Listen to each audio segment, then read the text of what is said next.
Assalamu alaikum students, welcome to our YouTube channel Educational House. Students आज हमारा fourth lecture है। आज हम डिस्कस करने लगे हैं systems of linear equations. System of linear equations. Linear equations क्या होती हैं, आज उसके बारे में हम पढ़ेंगे। ऐसी इक्वेशंस जिनके पावर्स, वेरिएबल्स के पावर या एक्सपोनेंट के पावर मैक्सिमम 1 हो, ना इससे ज़्यादा हो ना इससे कम हो, तो उसको हम क्या बोलते हैं, लीनियर इक्वेशंस। मैं एक जनरल फॉर्म लिखता हूँ लीनियर इक्वेशन की, a2x2 plus a3x3 plus up to an equal to b। ये हमारे पास क्या है, सिस्टम ऑफ लीनियर इक्वेशन। और यहाँ पे a1 and a2 up to an, इनको हम एंड b, ये हमारे पास क्या है, स्केलर्स भी बोलते हैं या इनको हम वेट्स भी बोलते हैं। ये हम आगे जाके थोड़ा सा मजीद भी इसके हवाले से स्टडी करेंगे। और ये हमारे कहाँ से बिलोंग करते हैं, ये हमारे रियल नंबर से भी बिलोंग कर सकते हैं और ये कम्प्लेक्स नंबर से भी हो सकते हैं। ये यानी कि इमेजिनरी नंबर भी हो सकते हैं या रियल नंबर भी हो सकते हैं। ठीक हो गया। अब स्टूडेंट्स मैं इसकी एग्जांपल देता हूँ। अब एग्जांपल देखें, हमारे पास एग्जांपल क्या है कि 4x1 minus 5x2 plus 2 equal to x1। क्या ये हमारे पास सिस्टम ऑफ लीनियर इक्वेशन है? बिल्कुल है, क्योंकि ये देखें अगर मैं इसको मजीद चेंज करूँ, ये क्या आ जाएगा, 4x1 minus x1 minus 5x2 plus 2 equal to 0। ये क्या आ जाएगी, 3x1 minus 5x2 plus 2 equal to 0। ये देखो, ये हमारी इस फॉर्मेट में आ रही है, इसलिए हम इसको क्या बोलते हैं, लीनियर इक्वेशंस। ठीक हो गया। सेम इसी तरह एक मिसाल एक और देते हैं, y is equal to 4x। ठीक हो गया। ये भी हमारे पास सिस्टम ऑफ लीनियर इक्वेशन है, क्योंकि इसके पावर मैक्सिमम 1 है। अब नेक्स्ट एक और मिसाल देते हैं कि x2 is equal to 2x1 minus का 6। अब चेक करें क्या ये हमारे पास सिस्टम ऑफ लीनियर इक्वेशन है? नहीं है, क्योंकि स्टूडेंट चेक करें, 2 इंटू x1 की पावर हाफ मनफी का 6। अब देखो इसकी मैक्सिमम पावर क्या है, सॉरी मिनिमम पावर इस इक्वेशन की हाफ है और इधर 1 है। इसका मतलब ये हमारे पास लीनियर इक्वेशंस नहीं है। क्यों नहीं है? क्योंकि ये चेक करो, ये इस फॉर्मेट में भी नहीं है। तो हम इसको कह सकते हैं कि ये हमारे पास सिस्टम ऑफ लीनियर इक्वेशन नहीं है। एक और मिसाल देते हैं ताकि आपको मजीद वाज़ेह हो रहे कि 4x1 मनफी 5x2 plus 6 equal to x1 x2। ये भी हमारे पास क्या है, इसको भी हम लीनियर इक्वेशन नहीं बोल सकते। क्यों नहीं बोल सकते? क्योंकि चेक करें, यहाँ पे x1 और x2 एक साथ आ रहे हैं और आपस में मल्टीप्लाई हो रहे हैं, तो इस वजह से। अब ज़ाहिर सी, अब हम चलते हैं कि सोल्यूशन सेट की तरफ से की तरफ। ज़ाहिर सी बात है, जब हम लीनियर इक्वेशंस को डिस्कस करते हैं तो उनका कोई ना कोई सोल्यूशन तो होगा। हम उनके सोल्यूशन को डिफाइन करने लगे हैं, सोल्यूशन सेट। आखिर ज़ाहिर सी बात है, कोई इक्वेशन है उनको सॉल्व करेंगे, उनसे कोई सोल्यूशन सेट ही तो निकलेगा। हमारे पास यहाँ पे दो किस्म के सोल्यूशंस आएंगे, एक कंसिस्टेंट आएगा और एक हमारे पास होगा इनकंसिस्टेंट। अब कंसिस्टेंट में फिर हमारे पास दो किस्म के सोल्यूशन आ सकते हैं, यूनिक सोल्यूशन भी हो सकता है और उसके बाद infinite many solutions. Infinite many solution. और इनकंसिस्टेंट में हमारे पास क्या होगा, नो सॉल्यूशंस। क्या होगा, नो सॉल्यूशन। देखें स्टूडेंट, जाहिर सी बात है, जब हम किसी क्वेश्चन को सॉल्व करते हैं कोई ना कोई सॉल्यूशन तो निकलता है। ऐसे तो नहीं बोल सकते कि इसका सॉल्यूशन ये है, या ऐसे तो नहीं बोल सकते इसका सॉल्यूशन नहीं है। तो वो हमें कैसे पता लगेगा? वो हमने आगे जाके एग्जांपल करनी है ताकि उसके हवाले से आपको समझ लग जाए। ठीक हो गया स्टूडेंट्स, यहाँ तक अगर आपको कोई इशू आप पूछ सकते हैं। ठीक हो गया। अब हम इन्हीं कंसिस्टेंट और इनकंसिस्टेंट इक्वेशंस को सॉल्यूशन को डिस्कस करेंगे विद एग्जांपल। आगे जाके हम एग्जांपल के उन एग्जांपल्स को ग्राफिकली भी शो करेंगे और उन एग्जांपल्स को ग्राफ के साथ भी रिलेट करेंगे और उनके सॉल्यूशंस को भी डिस्कस करेंगे। ठीक हो गया। अब हमारे पास पहली जो इक्वेशंस हैं, x1 minus 2x2 equal to -1 equal to -1 -x1 +3x2 equal to 3। अब देखें, एक होता है लीनियर इक्वेशन और एक होती है term system of linear equation या लीनियर इक्वेशन सिस्टम। उसमें जाहिर सी बात है कि एक से ज़्यादा जब हमारे पास लीनियर इक्वेशन आ जाएं, जब हम एक से ज़्यादा लीनियर इक्वेशन को डिस्कस करें या स्टडी करें, तो उसको हम क्या बोलते हैं, सिस्टम ऑफ लीनियर इक्वेशन। ये हमारे पास क्या है, इसको हम क्या बोल सकते हैं, सिस्टम्स ऑफ लीनियर इक्वेशंस। अब यहाँ पे मैं इक्वेशंस को नाम दे देता हूँ, equation 1 and equation 2। Put x1 is equal to 0 in equation 1। अब हमने क्या करना है, इक्वेशन 1 में लेट करना है या पुट करना है। लेट करके ये x1 को 0 रखेंगे इक्वेशन 1 में, तो हमारे पास क्या आ जाएगी, -2x2 इक्वल टू -1। तो ये माइनस माइनस से कैंसिल आउट हो जाएगी, तो x2 क्या आ जाएगी हमारे पास, हाफ इक्वल टू, इसको अगर पॉइंट में चेंज करें तो 0.5 आ जाएगा। अब यहाँ से हमारे पास P1 क्या आ जाएगा, फर्स्ट पॉइंट क्या आ जाएगा, हमने x को 0 रखा तो x2 हमारे पास क्या आ रहा है, 0.5। अब सेम हम इसी तरह करेंगे, put x2 equal to 0 in equation 1। हम इक्वेशन 1 में क्या करेंगे, x2 को 0 रखेंगे। जब x2 को 0 रखेंगे, ये टर्म हमारे पास क्या हो जाएगी, 0 हो जाएगी। तो x1 हमारे पास क्या आ जाएगी, -1 आ जाएगी।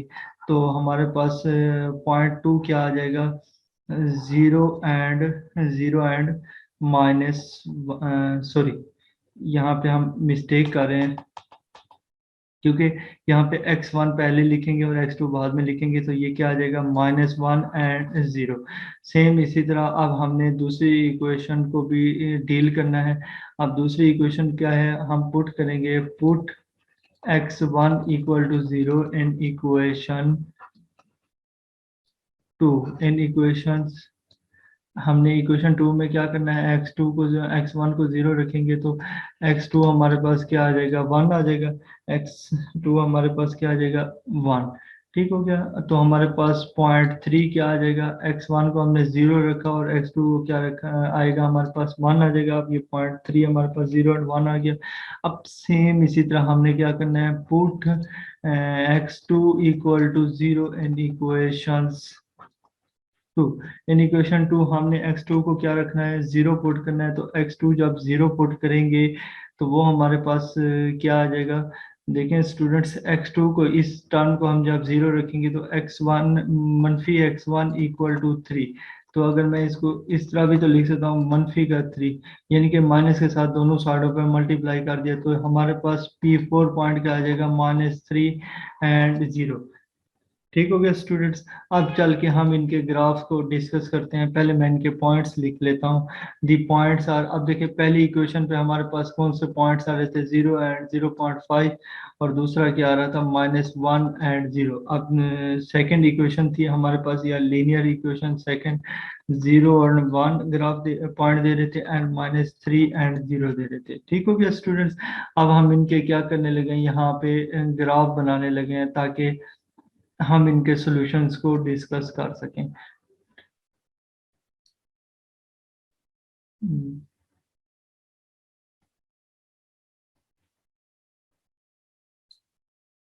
अब देखें ये हमारे पास क्या था, पहला x1 होता है, ये दूसरा x2 होता है, और यहाँ पे चेक करें ये x1 और ये हमारे पास क्या है, x2 है। अब x1 को 0 रखेंगे तो x2 हमारे पास क्या आ जाएगा, 0.5। ठीक हो गया स्टूडेंट्स।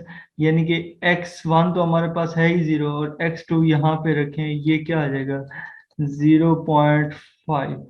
ठीक हो गया। और उसके बाद x1 क्या रखेंगे, -1। अब देख यहाँ पे ये हमारे पास एक पॉइंट यहाँ से आ रहा है, 0.5 एंड -1 एंड 0। अब x1 को क्या रखेंगे, -1 रखेंगे। ये हमारे पास क्या आ जाएगा, -1, और x2 क्या हमारे पास 0 है। ये देखें एक पॉइंट ये आ रहा है। अब यहाँ पे इसको मैं ड्रा करता हूँ,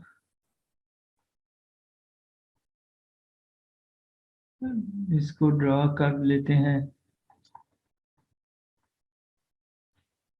इसको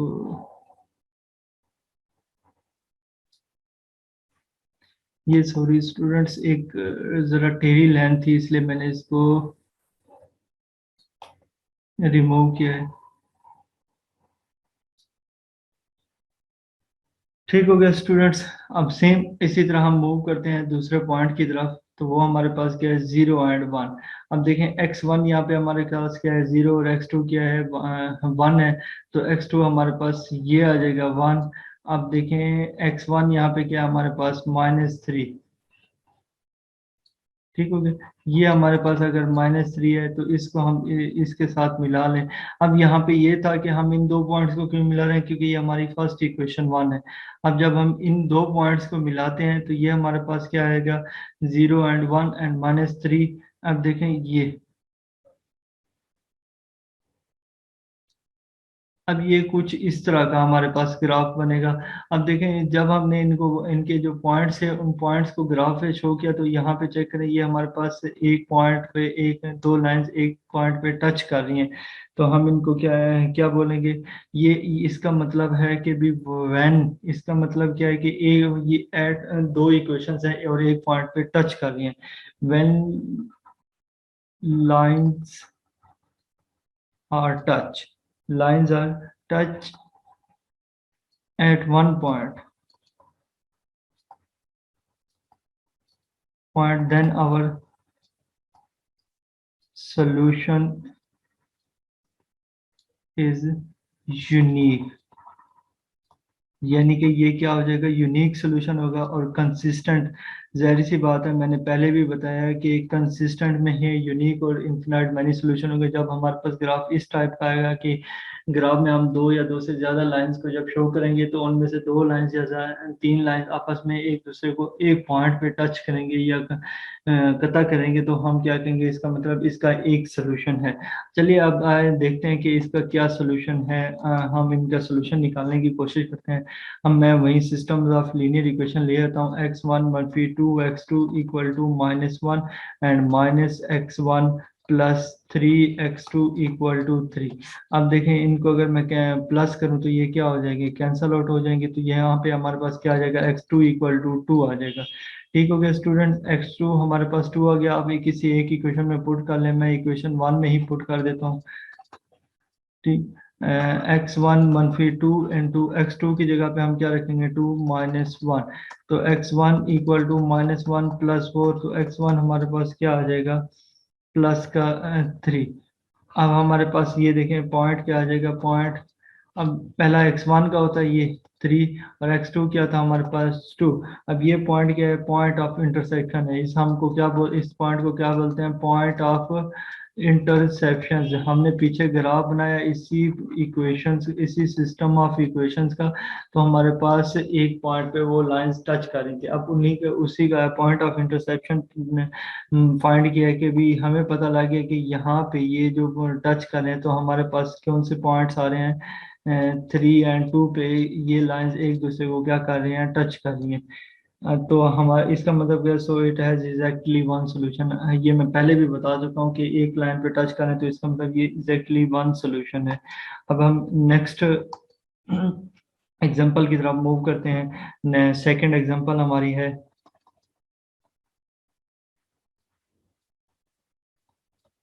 अब एग्जांपल 2 क्या है हमारे पास, यहाँ x1 मनफी 2x2 equal to -1 -x1 +2x2 equal to 3। अब यहाँ पे देखें सिस्टम ऑफ लीनियर इक्वेशन दिया हुआ है। सेम पीछे पीछे वाली एक्सरसाइज, पीछे वाली ही एग्जांपल का हमने मेथड फॉलो करना है। अब हमने क्या करना है, put x1 equal to 0 in equation 1। जब हम इक्वेशन 1 में x1 को 0 पुट करेंगे तो x2 हमारे पास क्या आ जाएगा, प्लस का हाफ आ जाएगा, जिसको हम पॉइंट्स में तब्दील करें तो ये क्या आ जाएगा, 0.5। यानी कि P1 हमारे पास क्या आ जाएगा, x1 की जगह पे 0 और x2 क्या आ जाएगा, 0.5। सेम अब हमने पुट करना है, put x2 is equal to 0 in equation 1। In equation 1, अब जब हम इन इक्वेशन 1 में x2 को 0 रखेंगे तो x1 हमारे पास क्या आ जाएगा, -1 आ जाएगा। तो हमारे पास P2 सेकंड पॉइंट क्या आ जाएगा, x1 हम पहले P ऑर्डर पेयर में रखते हैं तो ये -1 और x2 क्या आ जाएगा, 0।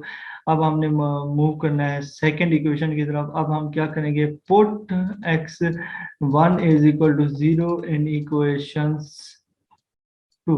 अब हम इक्वेशन 2 में x1 को जब 0 रखेंगे तो ये हमारे पास क्या आ जाएगा, 2x2 इक्वल टू 3। तो x2 हमारे पास क्या आ जाएगा, 3/2। इसको अगर हम पॉइंट्स में चेंज करें तो ये हमारे पास क्या आ जाएगा, 1.5। अब ये हमारे पास थर्ड पॉइंट क्या आ जाएगा, x1 को हमने जब 0 रखा तो x2 हमारे पास क्या आया, 1.5। और उसके बाद हम दोबारा वही प्रोसेस स्टार्ट करते हैं, लेकिन इस बार x2 को हम 0 रखेंगे इन इक्वेशंस 2। जब हम x2 को 0 रखेंगे इन इक्वेशन 2 तो x1 हमारे पास क्या आ जाएगा, -x1 इक्वल टू 3 आ जाएगा। तो इसको मैं यूं भी तो लिख सकता हूँ x-3। तो ये हमारे पास फोर्थ पॉइंट क्या आ जाएगा, x1 हमारे पास -3 आएगा और x2 हमारे पास क्या आ जाएगा, 0। आइए चले नेक्स्ट स्लाइड पे चलते हैं, इसके ग्राफ को डिस्कस करते हैं कि इसका ग्राफ किस टाइप का हमारे पास बन रहा है। ठीक हो गया स्टूडेंट। अब देखें यहाँ पे हमारे पास पहले मैं ऑर्डर पेयर लिख लूँ कि भी कौन कौन से थे। इक्वेशन 1 के ऑर्डर पेयर कौन कौन से थे हमारे पास, 0 एंड 0.5। और उसके बाद क्या था, -1 and 0, -1 and 0 and 0.3। Third point हमारे पास क्या था कि सेकंड इक्वेशन का 0 एंड 1.5। एंड फोर्थ पॉइंट हमारे पास क्या था, इक्वेशन का -3 एंड 0। अब देखें जब हम ये हमारे पास ऑर्डर पेयर में पहला x1 और दूसरा x2 होता है, ये हमारे पास क्या है, x1 और ये हमारे पास क्या है, x2 है। अब x1 तो 0 है और x2 क्या हमारा यहाँ पे है 0.5। अब x1 इसी तरह हमारा क्या है, -1 और x2 क्या हमारा क्या है, 0 है। अब देखिए ये x1 -1। अब यहाँ पे चेक करें तो इसको अगर इस तरह ये, अब ठीक हो गया स्टूडेंट। अब ये तो एक वैसे मैंने आपको समझाने के लिए बताया कि ये इस तरह भी हो सकते हैं। मैं इनको रिमूव कर देता हूँ। अब हम इनको मिलाते हैं कि एक स्ट्रेट हमारे पास एक स्ट्रेट लाइन बनेगी। ये थोड़ी सी मैं बड़ा इसलिए लगाता हूँ कि ताकि आपको समझ लग जाए कि आपस में ये टच करते हैं या नहीं करते। अब देखो एक पॉइंट था हमारा 0.5 ये आ रहा था और x1 हमारा क्या था यहाँ पे -1। अब ये हमारे पास इक्वेशन फर्स्ट का क्या हो गया, ग्राफ बन गया हमारे पास, इक्वेशन फर्स्ट का ग्राफ बन गया। अब हम इक्वेशन 2 की तरफ जाते हैं। इक्वेशन 2 में क्या है कि भी x1 0 है और x2 क्या है, 1.5 है। अब x2 हमारा प्लस का है तो हम किधर जाएंगे, इस साइड पे, ये हमारे पास 1.5। ठीक हो गया स्टूडेंट्स। अब ये हमारे पास नेक्स्ट देखें, x1 -3 है तो हम क्या करेंगे, यहाँ पे जाएंगे, ये -3। अब अगर इसको मैं मिलाऊं, ये सॉरी स्टूडेंट, थोड़ी सी टेढ़ी लाइन लगी है।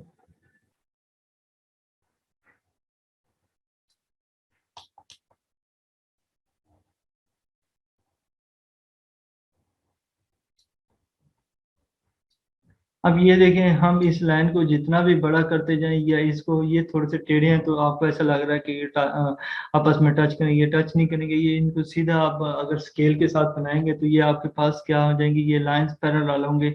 ये लाइंस कहीं पे किसी को किसी जगह पे भी टच नहीं होगी। हम यहाँ पे क्या बोल सकते हैं, as both lines are parallel. अब ये क्या है, पैरेलल है हमारे पास, and don't touch to each other at one point, at a point, या हमारे पास एट ए पॉइंट। इसका मतलब इन यहाँ पे हमारे पास क्या आएगा, इनफिनाइट मैनी सोल्यूशन आएंगे। क्या आएंगे, इनफिनाइट मैनी सोल्यूशन आएंगे। अब हम इसको थोड़ा सा चेक करते हैं एलिमिनेशन मेथड लगा के कि इसके कैसे सोल्यूशन निकलते हैं। हम इक्वेशन लिखते हैं x1 -2 x2 equal to -1 and -x1 +2 x2 equal to 3। अब इनको हम ऐड करें तो ये क्या आ जाएंगे, कैंसल आउट हो जाएंगे। ठीक हो गया स्टूडेंट्स। अब यहाँ पे ये भी हमारे पास क्या होंगे, कैंसल आउट हो जाएंगे, 0 = 2। क्या ये हमारे पास पॉसिबल है? ये पॉसिबल है? नहीं है ना पॉसिबल, क्योंकि जीरो कभी भी दो के इक्वल नहीं हो सकता। तो इसका मतलब क्या है कि भी ये हमने एडिंग किया, ऐड तो किया है, लेकिन सोल्यूशन क्या कर रहा है, एग्जिस्ट नहीं कर रहा है। इसका मतलब क्या है कि भी ये पैरेलल है। अब इसका सोल्यूशन देखें, जीरो कभी भी टू के इक्वल नहीं आता, इसका मतलब इसका सोल्यूशन डज नॉट एग्जिस्ट। ये सोल्यूशन जब एग्जिस्ट नहीं करेगा, और लाइंस क्या आ रही हैं, पैरेलल पैरेलल लाइंस में, इसका मतलब इसके इनफिनाइट मैनी सोल्यूशन आएंगे। इसकी मिसाल जैसे मैंने पहले ही भी दी है, y = 4x। अब यहाँ पे आप x को डिफरेंट वैल्यूज देंगे, y की डिफरेंट वैल्यूज आएंगी। x को जितनी आप डिफरेंट वैल्यूज देते जाओगे, y की उसी अकॉर्डिंग डिफरेंट वैल्यूज आती जाएंगी। इसका मतलब लाइंस हमारे पास पैरेलल तो होंगे, लेकिन एक दूसरे को कहीं टच नहीं करेंगी। इसका मतलब ये क्या है कि भी इनफिनाइट मैनी सोल्यूशन देंगी। इनफिनाइट मैनी सोल्यूशन देंगे, इसका मतलब ये है कि कंसिस्टेंट में तो चले जाएंगे, लेकिन इनकंसिस्टेंट में नहीं चला जाएगा। याद रखना कि अक्सर स्टूडेंट्स बोलते हैं कि सर आपने बोला नो सोल्यूशन, इसका मतलब ये इनकंसिस्टेंट है। लेकिन देखें स्टूडेंट्स, यहाँ पे हमारे पास पैरेलल लाइंस है, तो इसका मतलब ये कंसिस्टेंट है और इनफिनाइट मैनी सोल्यूशन है। अब थर्ड वन लास्ट एग्जांपल मैं देता हूँ इनकंसिस्टेंट के हवाले से। अब देखिए थर्ड एग्जांपल क्या है हमारे पास, x1 -2 x2 -1 and -x1 +2 x2 =1। अब यहाँ पे मैं उससे पिछले इक्वेशंस पिछले एग्जांपल की तरह प्रोसेस स्टार्ट करता हूँ। जब मैं x1 को 0 पुट करूंगा, पुट x1 = 0 इन इक्वेशंस 1, तो हमारे पास फर्स्ट पॉइंट क्या आ जाएगा, P1। x1 को 0 रखा तो x2 हमारे पास यहाँ क्या आ जाएगा, 0.5, जिस तरह हमने पिछली इक्वेशंस में किया। अब उसके बाद पुट x2 = 0 इन इक्वेशंस 1। अब जब हम x2 को 0 रखेंगे इक्वेशन 1 में, तो हमारे पास क्या आ जाएगा, यहाँ पे मैं फिर थोड़ा सा डायरेक्ट लिख रहा हूँ। ये पॉइंट P2 क्या आ जाएगा हमारे पास, -1, एंड x2 को हमने 0 रखा हुआ है, ये हो गया। अब सेम इसी तरह हमने सेकंड इक्वेशन को डील करना है। अब से पुट क्या करना है, पुट x1 = 0 इन इक्वेशंस 2। अब जब हम x1 को 0 पुट करेंगे, तो x1 को 0 पुट करेंगे इक्वेशंस 2 में, जब सॉरी यहाँ पे जब हम x1 को 0 रखेंगे इक्वेशन 2 में, तो x2 हमारे पास क्या आ जाएगा, मैं डायरेक्ट पॉइंट P3 लिख रहा हूँ, तो ये P3 हमारे पास पॉइंट क्या आ जाएगा, 0 एंड 0.5। सेम उसी तरह जैसे हमने पिछली दो एग्जांपल किए हैं। अब put x2 = 0 in equations 2। In equation 2 जब हम x2 को 0 रखेंगे, तो हमारे पास P4 पॉइंट क्या आ जाएगा, P4 पॉइंट हमारे पास आ जाएगा -1 एंड 0। ठीक हो गया स्टूडेंट्स। अब आइए इनका हम पॉइंट्स लिख लेते हैं। अब इक्वेशन 1 के पॉइंट्स हमारे पास क्या थे, 0 एंड 0.5 एंड -1 एंड 0। अब हम इक्वेशन 2 के पॉइंट लिखें, 0 एंड 0.5 एंड -1 एंड 0। अब चेक करें, ये पॉइंट्स हैं इन दो इक्वेशंस के हैं, लेकिन हैं सेम ही। अब इनका ग्राफ कैसे बनेगा, ये मैं यहाँ पे ग्राफ बना रहा हूँ। अब देखें x1 0 है, तो x2 क्या है, 0.5, वो भी प्लस का। तो हम किस साइड पे मूव करेंगे, अपवर्ड पे, अपवर्ड की तरफ। ये यहाँ पे x 0.5। अब यहाँ पे देखें x1 हमारा क्या है, 0 है, तो ये क्या आ जाएगा यहाँ पे -1। अब अगर मैं इनको आपस में मिला दूं, ठीक हो गया। अब नेक्स्ट चेक करें, तो वो भी इसी तरह इसी के ऐसे इसी ग्राफ पे इसी तरह की इक्वेशन बनेगी। तो इसका मतलब क्या है कि भी हमारे पास जो क्या है कि भी जो पॉइंट्स है वो सेम ही है एज बोथ इक्वेशंस। अब देखिए यहाँ पे हमने दो इक्वेशन निकाली और दोनों के पॉइंट्स हमारे पास सेम है, तो हम क्या कह सकते हैं, as both equations have same points, both equations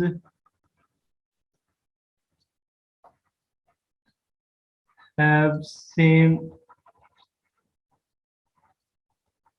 point.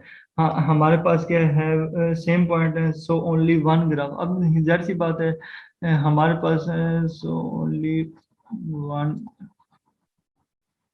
इस चीज को जरा समझ लें, दोबारा देखें। हमारे पास दो इक्वेशन थी, उन दोनों के हमने ग्राफ निकाले, आपके सामने है ये। जब हमने उनको ग्राफ पे शो किया या उनके पॉइंट्स निकले वो सेम ही थे, तो हमारे पास एक ग्राफ पे दो इक्वेशन और सेम ही निकलेंगी। इसका मतलब क्या है, इसका हमारे पास नो सोल्यूशन है। क्या है? नो सोल्यूशन है। इसको क्या बोलेंगे? As both equations have same points, so only one graph is. अब हमारे पास यहाँ पे मैं इन दो इक्वेशंस को दोबारा लिखता हूँ। x1 मनफी 2x2 equal to -1, and second क्या है? -x1 +2x2 equal to 1। यहाँ पे चेक करें, अगर इनको हम क्या करें, ऐड अप करें, ये भी जीरो हो जाएगा, ये भी जीरो हो जाएगा, ये भी जीरो हो जाएगा। अब इसका मतलब कोई सोल्यूशन नहीं है। तो मैं इसको थोड़ा सा मजीद आपके लिए सिंप्लीफिकेशन के लिए एक और काम करता हूँ कि भी हम क्या करते हैं, put x2 is equal to t। अब हम क्या करते हैं, put x2 is equal to t। मैं एक नया वेरिएबल डिफाइन करा रहा हूँ, किसके लिए? इन इक्वेशंस 1। अब इक्वेशन 1 के लिए मैं x2 को क्या रख रहा हूँ?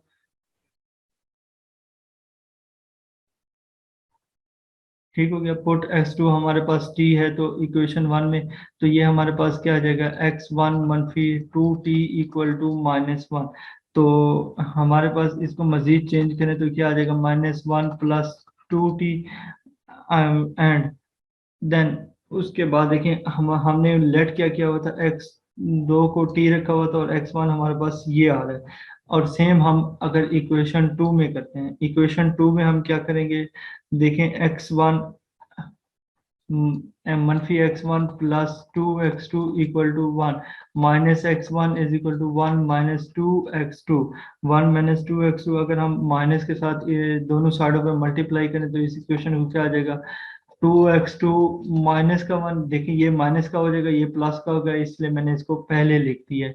ठीक हो गया स्टूडेंट। अब यहाँ पे दोबारा हम क्या रख रहे थे, x2 को हमने क्या रखा हुआ था, t रखा हुआ था, तो x1 हमारे पास क्या आ जाएगा, 2t-1। x1 is equal to 2t-1। So the given equation has infinite. अब देखिए यहाँ पे ये सारा प्रोसेस करने का मकसद क्या है, इस सारा प्रोसेस करने का मकसद, ये मैंने टी वेरिएबल क्यों डिफाइन करा है, एक टी वेरिएबल इसलिए डिफाइन करा है, ये हम x1 x2 से टी की तरफ आए हैं ताकि यहाँ पे हम टी की डिफरेंट वैल्यूज पुट करें।